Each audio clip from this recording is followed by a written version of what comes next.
Sedangkan praktik jual beli kuota yang dilakukan oleh para PIHK ini juga beragam. Ada dari PIHK ini yang menjual kuota ibadah haji khusus kepada PIHK lain. Ya, tentu itu berpengaruh juga terkait dengan harganya. Ya. Kemudian juga ada yang diperjualbelikan langsung kepada para calon jamaah. Maka kemudian kita akan menelusuri, mengecek seperti apa fasilitas layanan penyelenggaraan ibadah haji di Arab sana. Ya, kita sandingkan dengan biaya yang dibayarkan oleh para calon jemaah. Nah, mengapa kita perlu mengkonfirmasi dan melihat adanya selisih tersebut? Karena memang dalam konstruksi utuh perkara ini diduga ada aliran-aliran uang dari PIHK atau Biro Travel kepada pihak-pihak di Kementerian Agama. Ya, di mana aliran-aliran uang ini tentunya berkaitan dengan diskresi awal yang dilakukan oleh Kementerian Agama.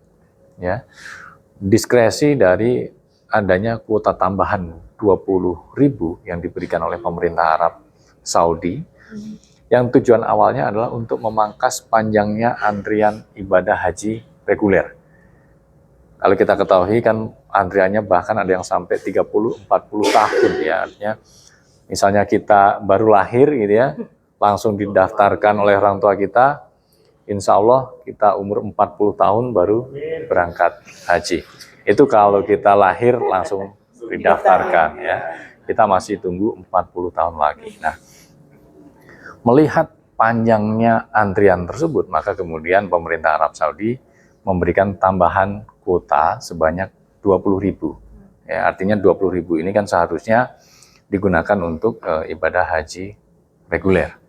Namun kemudian dilakukan diskresi, ya 50%, 50%. Padahal menurut aturan, pembagian kuota haji itu seharusnya 92% untuk reguler, 8% untuk khusus. Tapi kemudian diskresi dilakukan oleh Kementerian Agama yang tentunya bertentangan dengan peraturan perundangan menjadi 50-50. Nah, diskresi ini apakah inisiatif murni dari Kementerian Agama atau juga ada dorongan, ada motif-motif lain ya dari para pihak, ini juga didalami ya. Oleh karena itu dalam mendalami proses diskresi pembagian kuota, maka penyidik tidak hanya meminta keterangan kepada pihak-pihak di Kementerian Agama, tapi juga kepada para asosiasi yang menaungi PIHK.